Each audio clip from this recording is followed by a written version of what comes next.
All right, everybody, welcome to episode 4 of Creativity in the Valley. Today we have Anaya from PrimalForged has come by to have a little chat with us today. So welcome, Anaya. Thank you for coming by.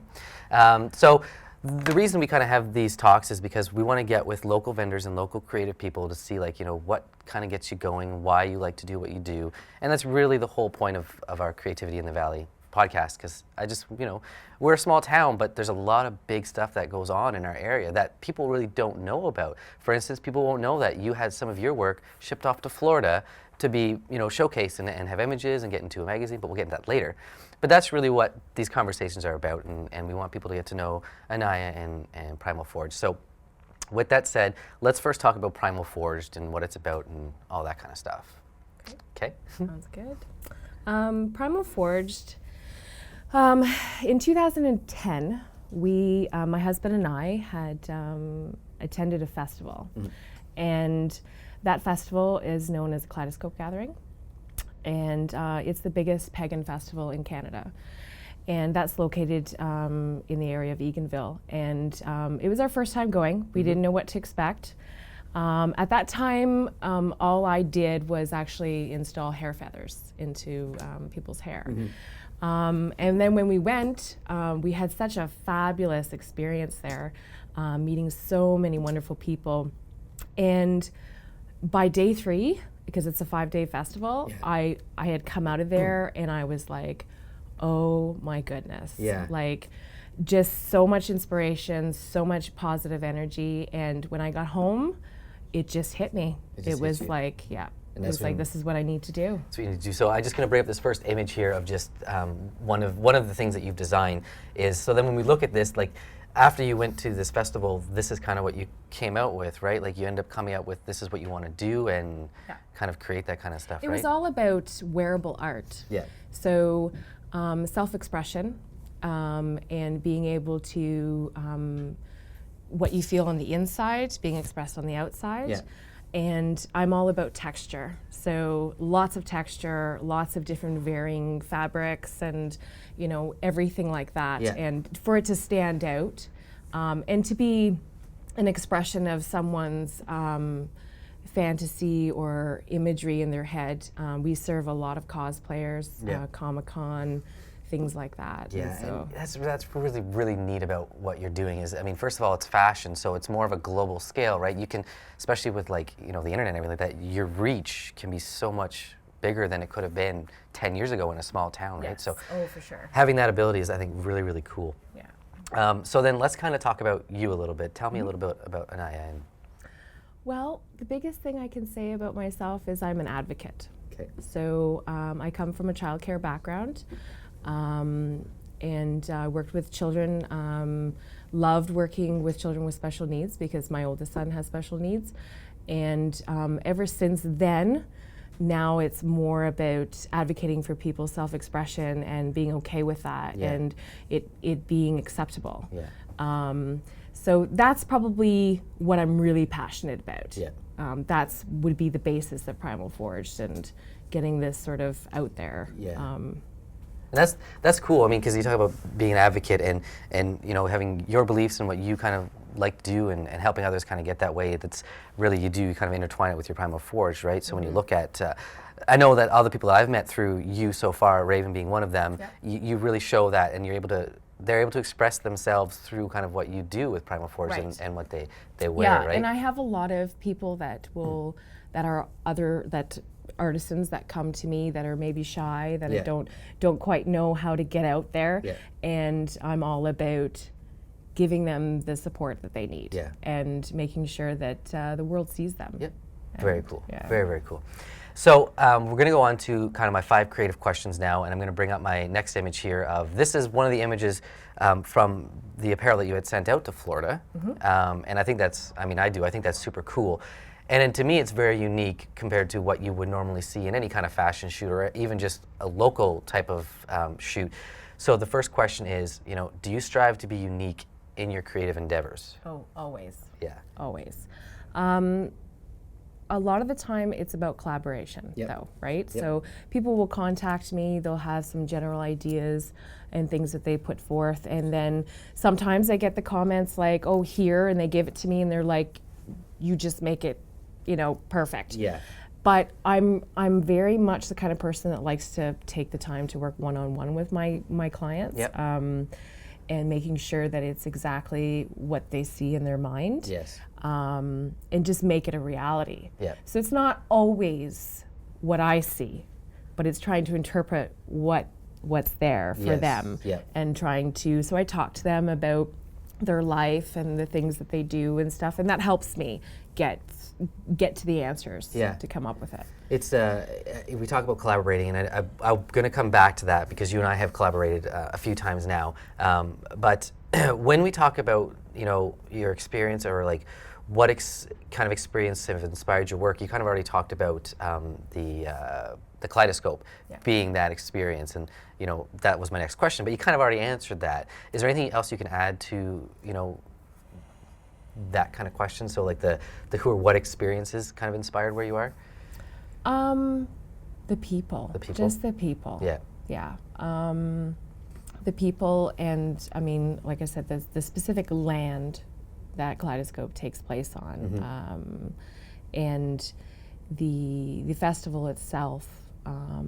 But when you're there at night and there's a roaring fire, and there are people, and there are 30, 40 drummers, and they're just, the energy is unreal, and you just it's overwhelming, and it's hard to leave that event.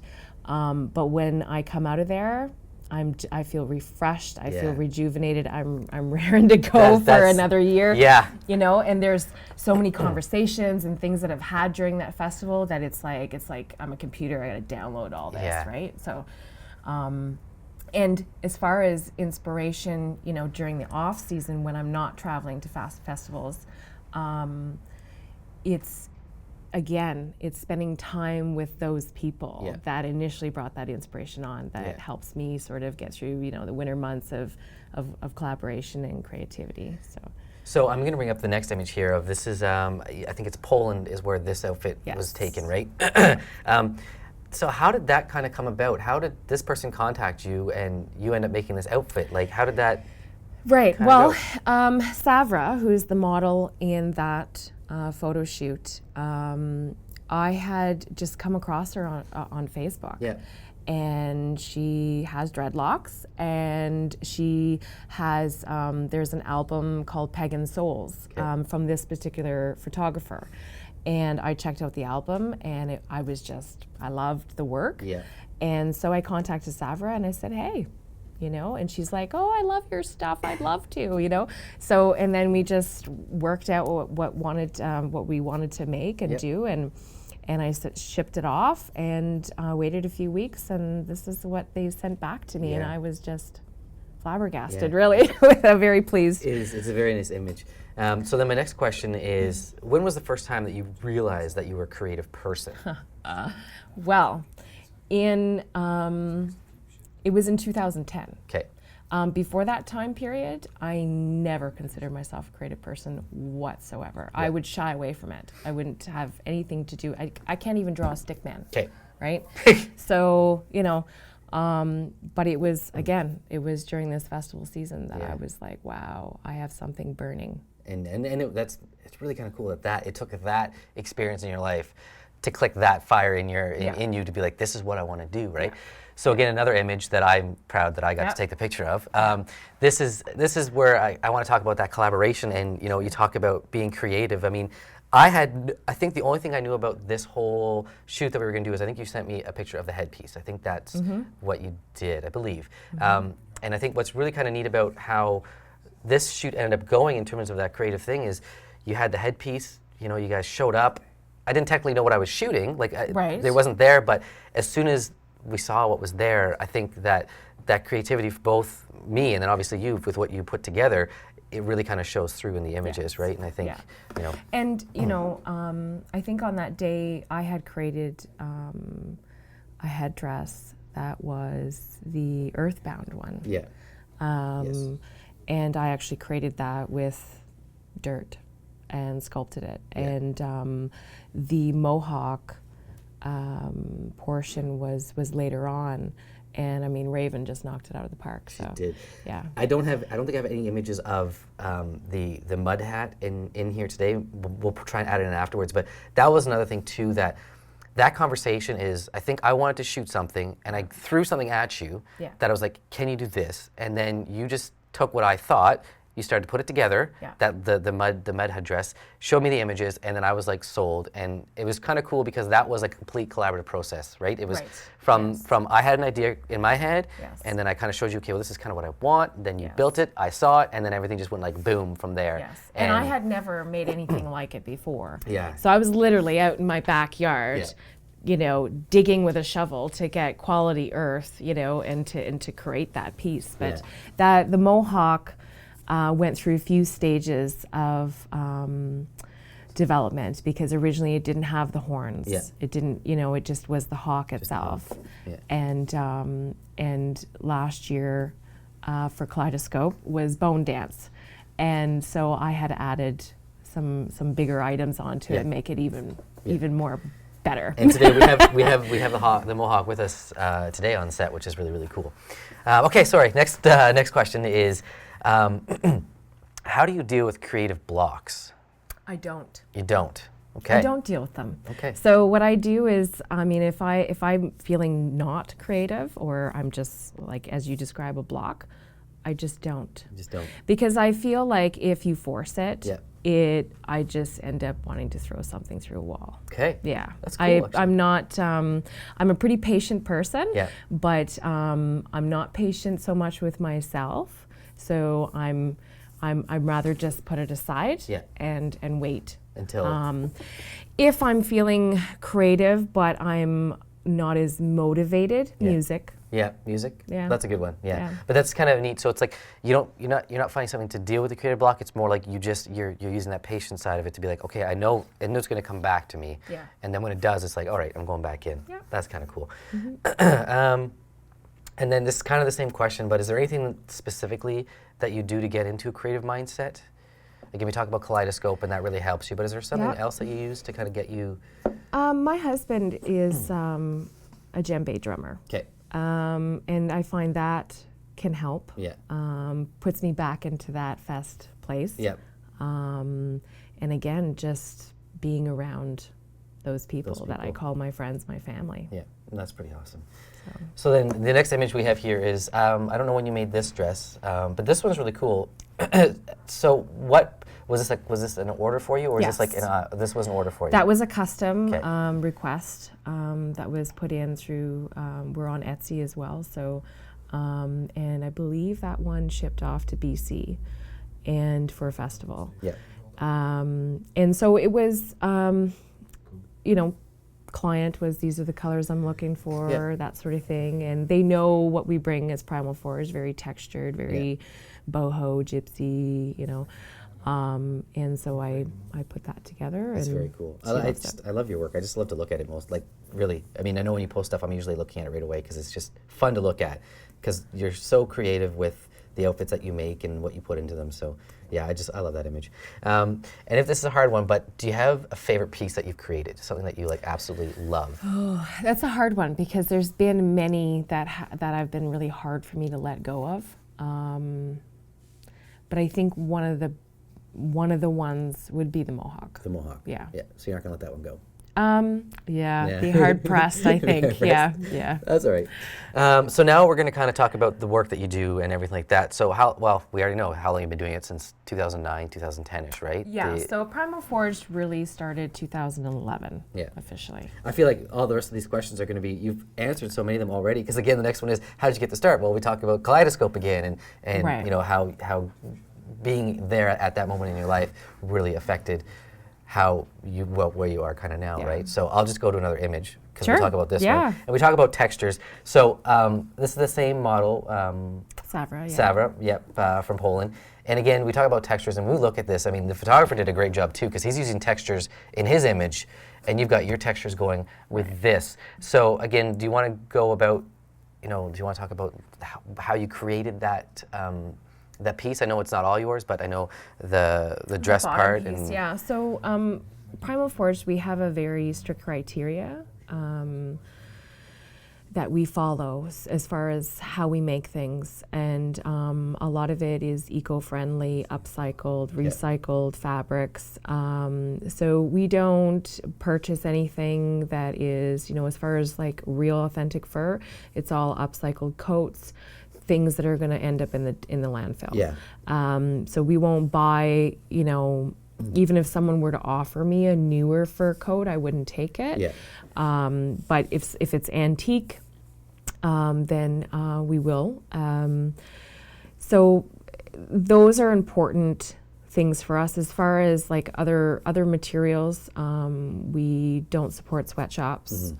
We support fair trade and a living wage for people. So if we're buying internationally, that's really important.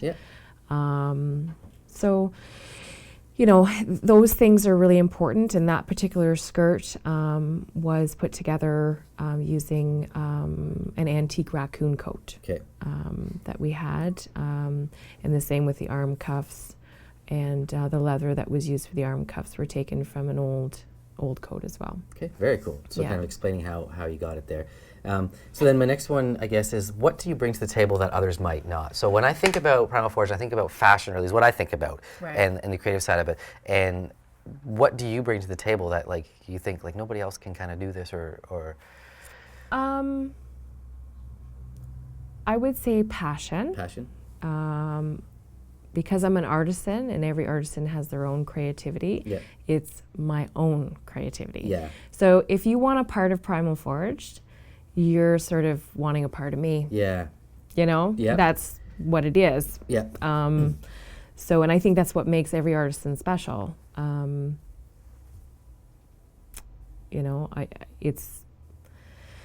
think it's fair to say that PrimalForged is an amalgamation of all kinds of people. Okay. Very cool. Like a very collaborative kind of groupie kind of like, yeah, that's very cool. And then kind of what is your favorite part about being a fashion designer?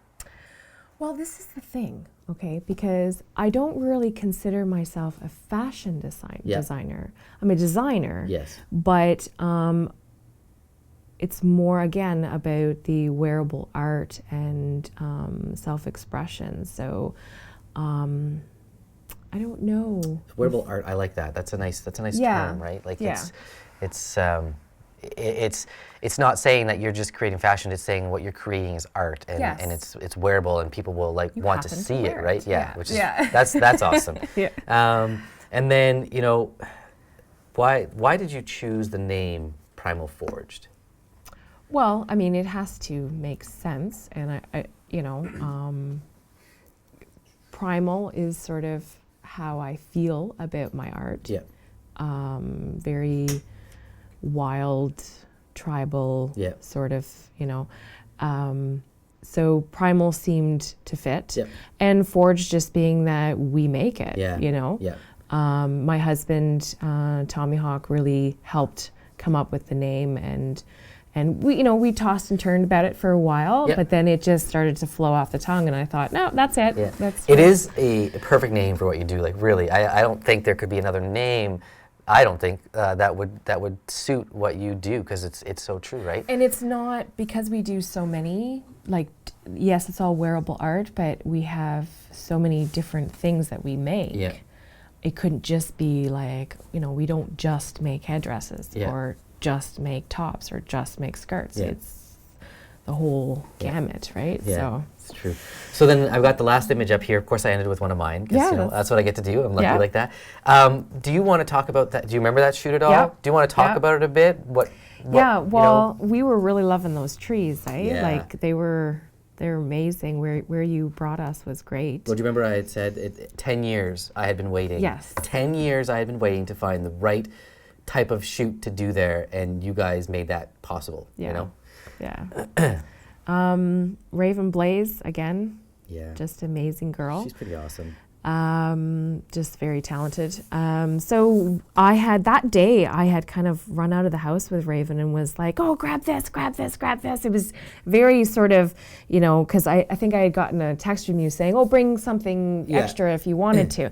And I thought, okay, so we had thrown some stuff together, and yeah, she knocked it out of the park. She did, and you know, this one was shot without the flash, I believe. But we had a lot of neat things happening that day that me, from a creative side, really helped kind of create some of my creative sparks too, right? And I think it was really awesome. I know you helped that day too in terms of assisting. You were holding my reflector for me and all that kind of stuff.